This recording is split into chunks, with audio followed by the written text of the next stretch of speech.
그, 아, 저는 해본 적이 없는데, 이 골프장에 가면은, 이 부부 동반으로 골프를 치는 사람들이 많다고 해요. 그래서 이 골프를 이렇게 치다가, 한 신사가 골프를 딱 이렇게 드라이버로 쳤는데, 슉 날아가지고 이게 숲속으로 곡이 들어가 버렸습니다. 그래서 막, 그 사람이 이제 교회 안 다니는 사람이니까, 막 입으로 18, 18 이렇게 욕을 하면서, 공을 막 숲속에서 막 이렇게 찾고 있는데, 그때 요정이 뿅 하고 나타났습니다. 그래서 요정이 뿅 나타났는데, 요정이 딱 하는 말이, 하늘에서 당신을 쭉 지켜보고 있었습니다. 근데 당신은 참 괜찮은 사람인 것 같습니다. 그래서 제가 당신에게 세 가지 소원을 들어주겠습니다. 이렇게 요정이 얘기하는 거예요. 그런데 세 가지 소원을 들어줄 텐데, 주의해야 할 점이 한 가지가 있습니다. 그것은 당신이 무슨 소원을 말하든지 당신의 아내는 2배를 받게 된다는 것입니다. 이렇게 얘기를 하는 거예요. 뜻밖의 나타난 그 요정의 말을 듣고 그 사람은 매우 기뻐하면서 첫 번째 소원을 말했습니다. 요정님, 그러면 제가 좀 골프를 좀 잘 치게 해주십시오. 맨날 우리 부부 동반으로 치는데 좀 골프를 제가 못 쳐가지고 맨날 이 게임비 내고 밥값 내고 해가지고 정말 기분이 안 좋습니다. 제가 좀 골프를 잘 치게 해주십시오. 그렇게 얘기했습니다. 그 요정이 대답했습니다. 좋습니다. 그런데 당신의 아내는 당신보다 골프 실력이 2배가 될 것입니다. 괜찮습니까? 그 사람은 즐거워하면서 대답했습니다. 문제 없습니다. No problem. 어차피 우리는 부부끼리 합산하거든요. 계산을. 그렇게 했어요. 그리고 나가지고 이제 두 번째 소원을 말했습니다. 요정님, 사실 제가 좀 돈이 없어서 그러니까 저를 백만장자로 좀 만들어 주십시오. 이렇게 얘기를 하는 거예요. 그래서 요정님은 다시 한번 얘기를, 주지를 시켰어요. 좋아요. 만들어 줄 텐데, 당신이 백만장자가 되면은 당신 와이프는 200만장자가 됩니다. 아시겠죠? 그러니까는 그 사람이 또 남자가 얘기했어요. 문제 없습니다. 어차피 우리 부부니까, 우리 뭐, 제 돈이 마누라 돈이고 마누라 돈이 제 돈인데 무슨 상관이 있습니까? 이렇게 얘기를 했습니다. 요정이 마지막 세 번째 소원이 무엇이냐고 물었습니다. 이 남자가 잠깐 생각하더니 갑자기 요정의 귀에다 대고 얘기를 하는 거예요. 요정님, 제게 약한 심근경색을 좀 주십시오. 이렇게 얘기하는 거예요. 이게 무슨 말일까요? 이해 갑니까? 예. 완전히 쓰레기죠? 누가 지어낸 이야기인지는 몰라도 이 보이지 않는 벽을, 이 부부 사이에 보이지 않는 벽을 두고 살아가는 오늘날 부부의 현실을 꼬집는 그런 이야기인 것 같습니다. 부부로 살다 보면 아내를 사랑하는 것이 정말 어려울 때가 많이 있습니다. 아내가 자기의 자존심에 상처를 내었을 때, 잔소리와 폭언을 막 해가지고 수치심을 안겨주었을 때, 그리고 자신을 외롭게 할 때가 바로 그때입니다. 이런 상황이 이렇게 반복되면은 남편은 때때로 깊은 고독감과 회의감을 느끼면서 내가 이 여자와 결혼 관계를 이거 계속 지속해야 되나 고민하게 되는 것입니다. 성경은 남편들에게 아내를 사랑하라고 명령을 합니다. 골로새서 3장에서 남편들아 아내를 사랑하며 라고 되어 있거든요. 근데 여기서 이 사랑하며라는 이 단어는요, 우리가 잘 아는 헬라어 아가페라는 말입니다. 우리나라 말에는 사랑한다는 단어가 한 가지 아닙니까? 그런데 헬라어는 이 대상에 따라서 단어가 달라져요. 같은 사랑한다가 아니에요. 예를 들어가지고 이런 것입니다. 남녀 간에 사랑할 때는 에로스라는 말을 합니다. 에로스. 들어보신 적 있으시죠? 그리고 형제들 간에 이렇게 사랑할 때는 필리아. 이런 말 쓴다고요. 형제 간의 사랑. 친구 간의 사랑. 이런 필리아 이렇게 쓴다고요. 그리고 이 부모가 자식을 사랑하는 이 혈연적인 사랑은 스톨케. 이런 말을 쓴다고요. 그리고 하나님이 인간을 사랑하는 이런 무조건적인 사랑에 대해서는 아가페라는 단어를 쓴다고요. 그러니까 사랑하다가 우리는 단어 하나지만은 헬라어 같은 경우는 4가지 이상이라고요. 다 경우마다 다르게 쓰는 거예요. 그런데 성경은 남편에게 아내를 사랑하라고 명령하면서 그 사랑이라는 단어에 에로스가 아니라 아가페를 사용하고 있습니다. 그러니까 성경은 남편에게 아내를 사랑할 때 아가페 사랑으로 사랑하라고 그렇게 가르치고 있습니다. 이 말씀은 성도들에게, 우리들에게는 정말 정말 의미 있는 그런 말씀이지만은 당시 로마 사회에서는 이 말은 아주 충격적인 말입니다. 아내를 사랑할 때 아가페 사랑으로 사랑하라고 이 얘기를 하면은 대부분의 아마 그 당시 로마 시대의 남자들은 웃었을 것입니다. 남성 중심의 사회였던 로마에서는 기본적으로 남존여비 사상이 지배했던 사회라고요. 그러니까 무슨 말입니까? 남자는 존귀하고 여자는 천하다. 이런 생각을 갖고 있던 그게 문화라고요. 그래서 여성들은 남성들에 비해서 열등하다는 그런 인식이 있었습니다. 그래서 그런 사회에서 일반적으로 가정의 형태는 가부장적이라고요. 그래서 남성은 힘과 권력을 가지고 사회적인 그런 권위를 가지고 가정을 통제했습니다. 자녀를 복종시키고 아내를 철저한 규율 속에, 규칙 속에다가 아내를 팍 묶어두는 것이죠. 그래서 아내가 돌아다니면서 사회활동을 한다? 아내가 어디 가가지고 막 이렇게 의견을 발표한다? 이것은 모두 남편을 욕되게 하는 거라고 그렇게 생각했다고요. 로마 시대에는. 1세기 당시 로마인의 그 평균 수명이 놀라지 마십시오. 27살이랍니다. 평균 수명이. 그러니까는 특히 여성들의 사망률이 아주 높았어요. 왜 그럴까요? 바로 의술이 발달이 안 돼가지고 아이 낳다가 태반이 죽는 거예요. 그러니까 아이도 죽고 엄마도 죽으니까 이 수명이, 평균 수명이 확 낮죠.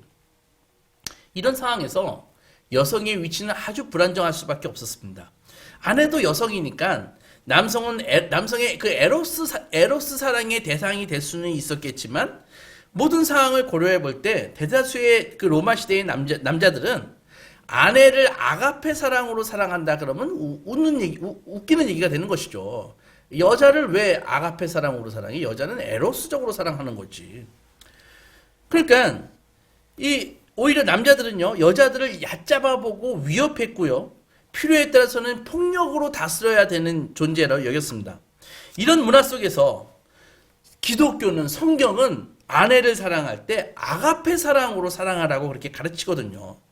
그러니까 이 대다수의 그 당시 사람들에게는 받아들이기 어려운 그런 명령이고 그리스도인들에게는 무슨 말입니까? 너희는 이 문화와 세상의 문화와 다르게 살아라. 그 말이라고요. 그러니까 이 세상의 가치관에 대해서 너희들이 기독교인이라면, 너희들이 성도라면 세상이 여자들에 대해서 남존여비 사상이 일반적이다 할지라도 너희는 그렇게 살면 안 된다. 너희는 바로 이런 세상의 악한 가치관에 저항하며 살아라.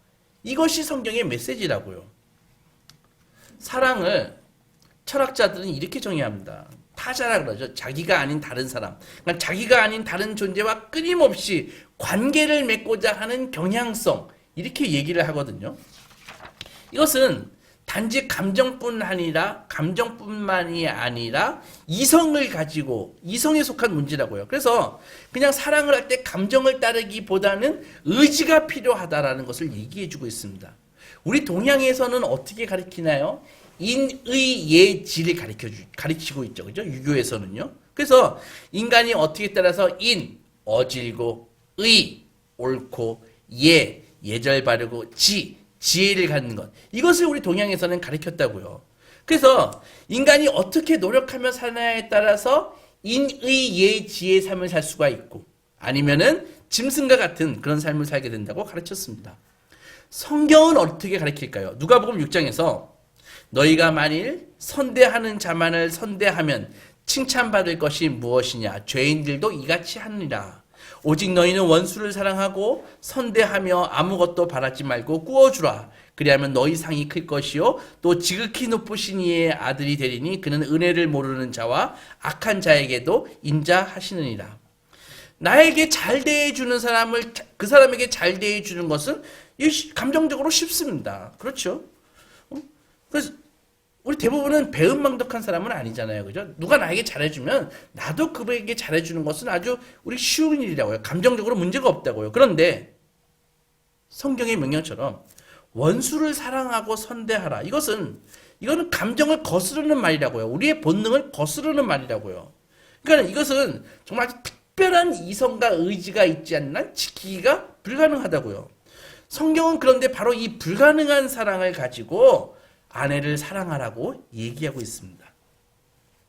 고등학교를 졸업하고 교회 청년회에 갔는데 좀 큰 교회였습니다. 전국 각지에서 수도권에서 청년들이 다 몰려와서 정말 우리 청년회는 이 지역사회의 청년회가 아니라 이 전국구라고요. 그러니까 그분들과 이렇게 청년들과 막 얘기를 해보면 나이 차이가 같은 청년이라도 저처럼 햇병 아래 19살짜리 청년도 있지만은 거의 40이 다 되는 청년들이 있다고요. 근데 그분들하고 얘기해보면은 주로 관심사가, 최대 관심사가 결혼이라는 것을 알 수 있었습니다. 실제로 교회 내에서 많은 청년들이 연애하고 결혼에 꼬링하고 그랬습니다. 근데 우리가 잘 아는 바와 같이 연애를 할 때는 서로 사랑하려고 노력하지 않아도 저절로 사랑이 됩니다. 그렇지 않습니까?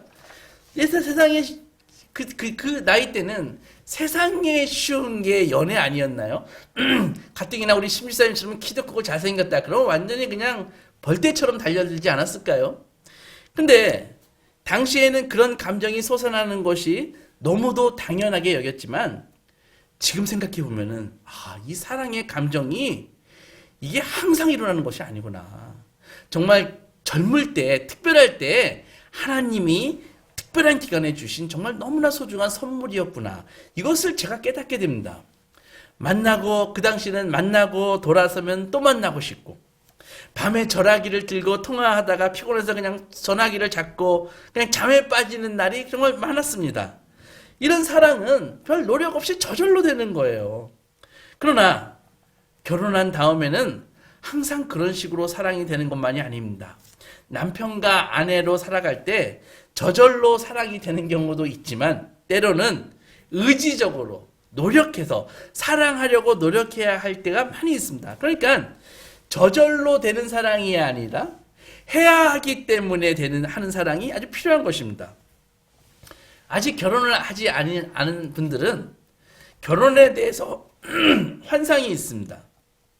그것은 나는 이런 남자를 만날 거야. 난 이런 여자를 만날 거야. 나 아니면 죽고 못 사는 그런 남자를 만날 거야. 나 아니면 죽고 못 사는 그런 여자를 만날 거야. 그런 생각을 하죠. 그러나 그런 사람은 만나기도 어렵거니와 그런 사람하고 실제로 결혼하는 것은 아주 위험합니다. 예수님도 그런 분이 아니기 때문입니다. 이 감정의 동요가 심한 사람들은 이성적으로 사랑해야 될 때 그렇게 하지 못하는 경우가 많기 때문입니다. 그러니까 균형이 중요한 것이죠. 결혼한 지 10년, 15년 지났는데도 여전히 남편의 목소리만 들으면 가슴이 설렌다. 그렇게 얘기하는 아내들은 가끔 있어요. 하지만 아내에 대해서 그렇게 얘기하는 남자는 제가 거의 보지 못했습니다.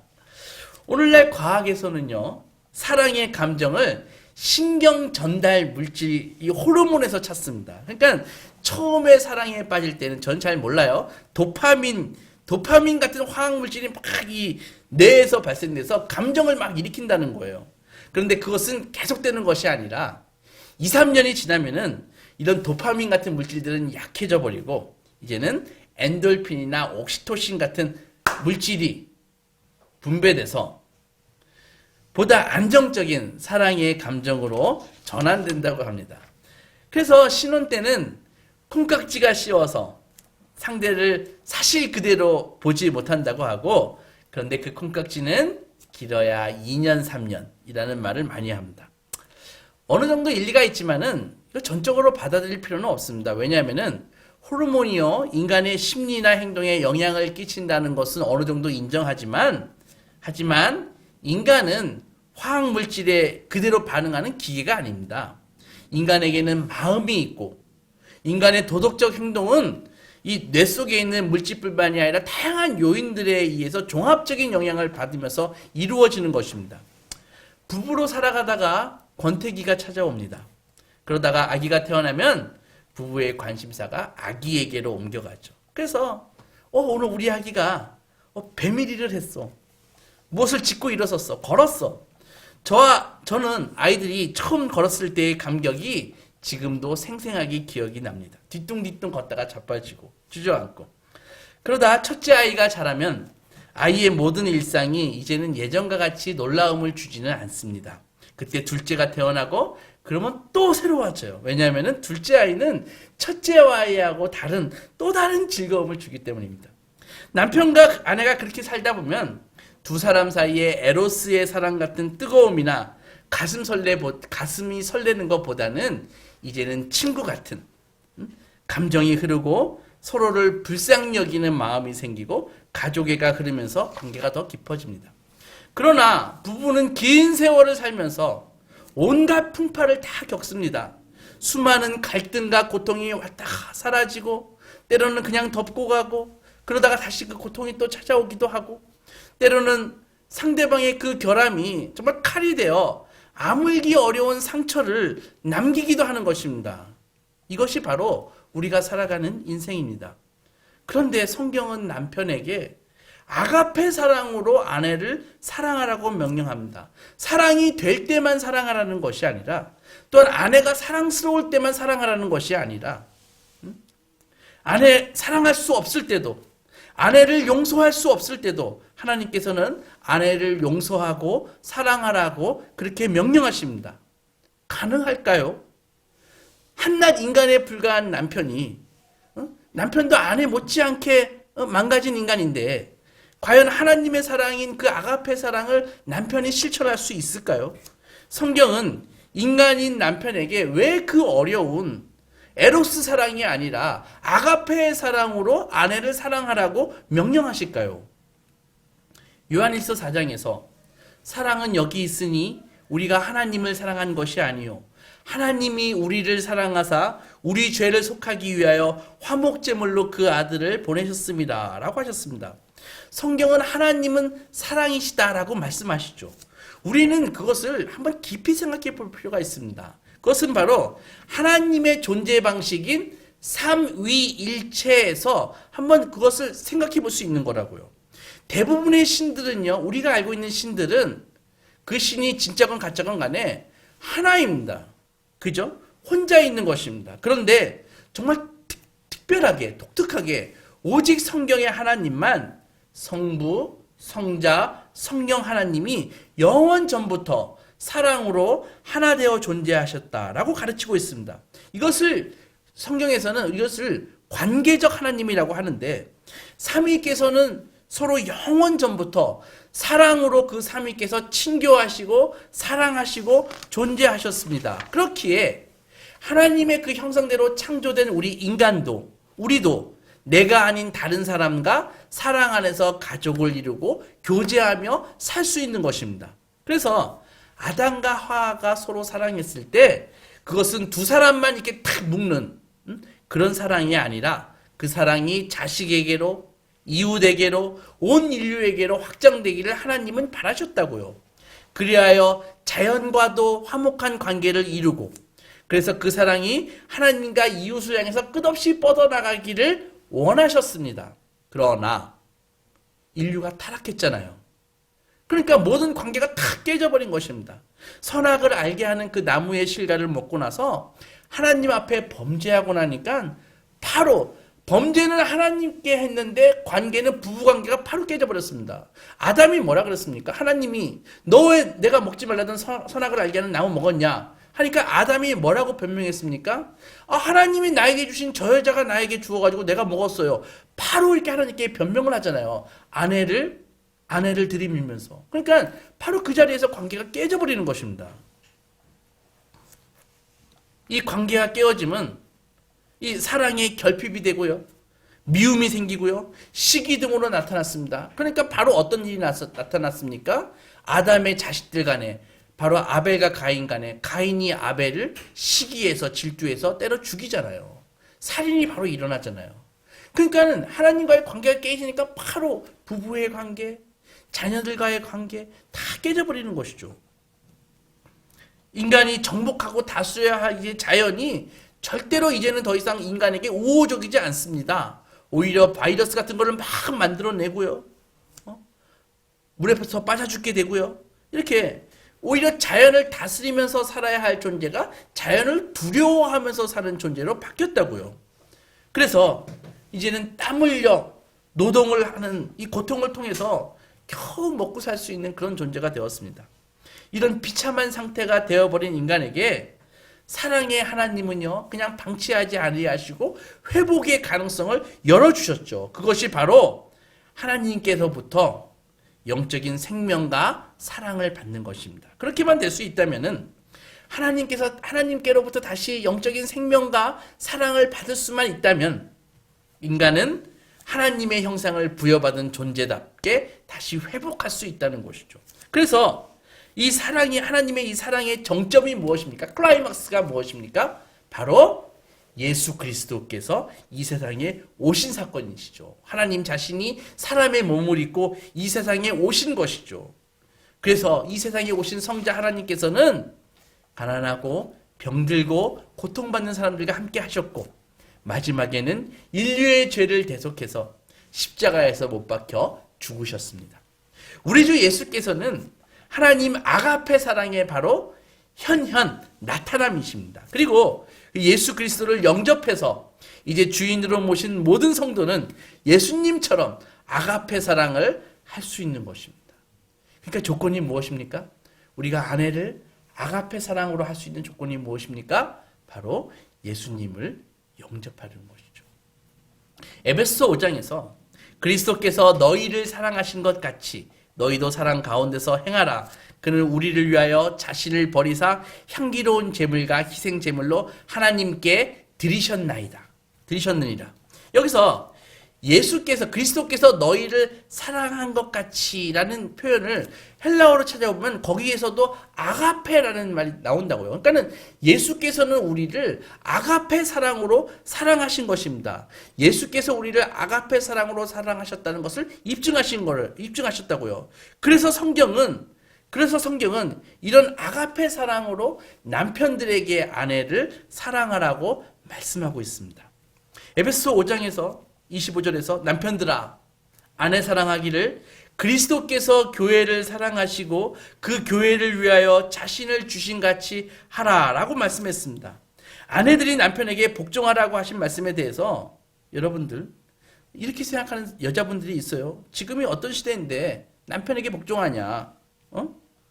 지금이 어떤 시대인데 이렇게 아내들이 그렇게 반발할지 모르지만 사실은 남편들은 더 높은 수준의 명령을 받고 있는 것입니다.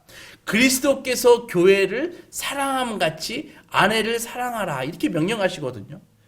예수께서 어떻게 하셨어요? 교회를 위해서 죽으셨다고요. 그러면은 이렇게 아내를 사랑하라는 말인데 그 말씀은 아내를 사랑하되 아내를 위해서 죽기까지 사랑하라는 얘기라고요.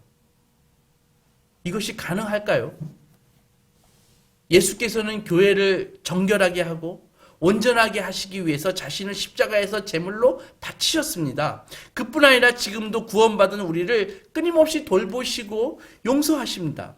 그리고 용서받은 우리가 온전하게 되기까지 교회 사랑하기를 쉬지 않으십니다. 이런 주님의 사랑을 생각할 때 남편들은 이 성경에 정말 이 너무나 높은 아내 사랑의 기준 앞에서 사실은 절망할 수밖에 없습니다. 왜? 불가능하니까. 아내가 천사도 아니고 똑같이 죄인인데 아내의 결점과 결함, 오류를 발견하면서 어떻게 그것이 가능합니까? 더구나 아내를 온전케 하기 위해서는 얼마나 많은 에너지와 희생이 들어가는데 아무리 생각해봐도 그것은 이 남자의 능력밖의 일이고 무모한 일이 아닐 수 없다고 여겨지고 절망할 수밖에 없다는 것이죠. 성경은 본문 26, 27절에서 예수께서 교회를 끊임없이 사랑하시는데 교회에 바라시는 목표가 물로 씻어 말씀으로 깨끗하게 하사 거룩하게 하시고 자기 앞에 영광스러운 교회로 세우사라고 그렇게 말씀하고 있습니다. 그러니까는 남편이 아내를 사랑하는 목표는 예수 안에서 거룩하고 흠이 없는 사람이 되는 것입니다. 그것이 진정한 결혼의 정신입니다. 그러나 우리가 알고 있는 결혼의 목적이 무엇입니까? 행복한 것입니다. 그렇지 않습니까? 그런 거 아닙니까? 안락한 것입니다. 결혼을 왜 합니까? 행복하고 편안하고 안락하고 기분 좋으라고 하는 거 아닙니까? 그런데 성경은 그것에 대해서는 한마디 말씀도 없이 아니다. 그것이 결혼의 목적이 아니라 거룩하고 하나님 앞에서 흠이 없는 사람이 되는 것이다. 이렇게 얘기하고 있습니다. 이것이 진정한 결혼의 정신이라는 것이죠. 남편이 아내의 그 서포트, 아내의 희생을 발판으로 삼아서 남편이 자아 실현하고 야망을 이루는 것이 결혼의 목적이 아니라는 것입니다.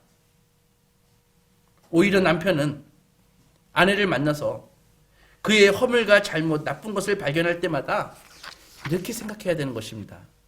저 사람이 나를 만나지 않았더라면 저런 상태에서 일평생 살았을 텐데 하나님께서 나를 만나게 하셔서 아내의 그 모자라는 부분을 나보고 채우게 하셨구나. 이런 고백을 하고 나면은 남편은요, 아내를 사랑할 때 하나님을 의지하지 않을 수 없게 되는 것입니다. 바로 이런 깨달음을 주시기 위해서 남편에게 결함 있는 아내를 붙여주셨습니다. 아내에게 부족한 남편을 붙여주신 거라고요. 그래서 서로 섬기면서 서로의 결점과 약점을 고치기도 하고 그냥 용납하기도 하고 그냥 받아들이고 살게 하셨습니다. 만약 남편이 참으로 아내를 사랑한다면 아내의 결점과 결함을 볼 때마다 그것을 지적하고 책망하기보다는 오히려 불쌍한 마음이 들 것이고 이런 결점을 보완해서 그가 온전한 사람이 될 수 있다면 자신은 어떠한 희생도 문제없다. 아무래도 괜찮다고 그렇게 고백할 것입니다. 사랑하는 소망교회 성도 여러분, 우리가 살다 보면 아가페의 사랑으로 아내를 사랑하는 것이 정말 어려울 때가 많이 있습니다. 가정을 이루기 위한 교육이라는 것을 정말 받아보기는 했는지 의심이 들게 만드는 아내들도 있고 자신의 성질을 한 번도 죽여본 적이 없이 남편이 자신의 성질을 모두 받아주는 것이 사랑이라고 생각하는 아내들도 있습니다. 남편이 주님의 말씀대로 아내를 사랑한다고 해서 아내가 항상 자신의 잘못을 깨닫는 것도 아니고 자신의 결점으로 인해 남편에게 미안해하는 것도 아닙니다. 오히려 사랑하는 마음으로 지적하면 대들기에 쓰고 사랑이 식었다고 토라지는 것이 일반적인 아내들의 모습입니다. 여러분들, 가정에서 자기를 꺾고 다른 사람과 어울려 사는 교육을 받아본 적이 없는 남자와 여자가 있다고 칩시다. 그 둘이 어른이 되어서 여전히 왜 그렇게 살아야 되는지도 모르는 채 이 남자와 여자가 정년기가 되었다는 이유로 결혼을 했습니다. 그런데 결혼이 어떻습니까? 무한한 사랑을 필요로 하는 것이 바로 결혼 생활입니다. 이상한 남자와 성격 안 좋은 남자와 이 성격 이상한 이 망가진 여자가 만나서 평생 동안 무한히 자기를 희생하며 살아야 되는데 어찌 힘이 들지 않겠습니까? 여러분들, 자녀들 신앙 교육에 목숨을 거십시오. 결혼을 포기하거나 오늘날의 이 높은 이혼율이 참지 않는 이 세대, 참는 능력이 결핍된 이 시대에 자아상을 그대로 보여주고 있지 않습니까? 인간의 힘으로는 이 관계를 지속할 수 없습니다. 그래서 남편과 아내에게 매일매일 부어지는 하나님의 은혜가 필요한 것입니다. 그 은혜를 받을 때 남편은 아가페 사랑으로 아내를 사랑할 수 있습니다. 한 인간이 세상에 태어나서 수많은 사람들에게 분에 넘치는 사랑을 받으면서도 외로울 수 있지만 단 한 사람을 마음 바쳐 사랑하는 사람은 결코 외롭지 않습니다. 주님의 말씀과 같이 주는 것이 받는 것보다 복되기 때문입니다. 그러나 한 사람을 마음 바쳐 사랑하는 것은 결코 쉽지 않습니다. 인류를 사랑하는 것보다 훨씬 더 어려운 일이 바로 내 옆에 있는 내 아내, 내 남편을 사랑하는 일입니다. 여러분들 생각해 보세요. 일하다가 불의의 사고로 당한 노동자들을 위해서 눈물 흘릴 수 있어요? 지금도 인도에서 코로나 때문에 죽어가는 많은 사람들을 위해서 마음 아파할 수 있습니다. 저 북쪽에 우리 동포를 위해서 정말 마음 아파할 수 있어요. 그러나 자기 옆에 있는 한 사람을 사랑해서 그 사랑에 끝까지 책임지는 것은 매우 어려운 일입니다. 그래서 인간의 완성은요, 높은 지위에 도달하는 것이 아닙니다. 엄청난 재물을 재테크에 성공하는 것이 인간의 완성이 아닙니다. 인간의 완성은 바로 사랑의 완성에 있습니다. 그가 하나님을 진정으로 사랑하는 예배자로 인생 동안 섰는가? 그가 진정으로 다른 사람과 사랑의 관계를 맺고 잘 살았는가? 그것이라는 것이죠. 남편들에게 말합니다. 그리스도께서 여러분들을 어떻게 사랑해서 하나님의 자녀라 칭함을 받게 하셨는지 생각해 보십시오. 예수께서 십자가에서 피 흘려 죽기까지 바로 여러분들을 사랑하셨습니다. 그리고 우리에게 그 사랑으로 아내를 사랑하라고 명령하십니다. 이것이 어떻게 가능할까요? 우리는 바로 십자가 아래에서 끊임없이 하나님의 아가페 사랑을 받음으로써 다른 사람을 사랑할 힘을 공급받는 것입니다. 우리는 그 은혜의 힘으로 용서할 수 없는 사람을 용서하고 용납할 수 없는 사람을 용납할 수 있는 것입니다. 자신이 이전에 아내를 사랑한 것도 하나님께서 자신에게 베푸신 은혜 때문이었음을 깨닫게 되는 것입니다. 그렇기에 한 남편이 자신의 아내를 사랑하려고 노력하는 과정은 바로 하나님을 절대적으로 의존하는 과정인 것입니다. 주님께서 베풀어 주신 그 많은 은혜가 바로 이 일을 있게 하기 위한 것입니다. 아내를 사랑하는 일이 어려우십니까? 하나님께 은혜를 구하십시오. 그분은 아내를 사랑하기에 넉넉한 은혜를 주실 것입니다.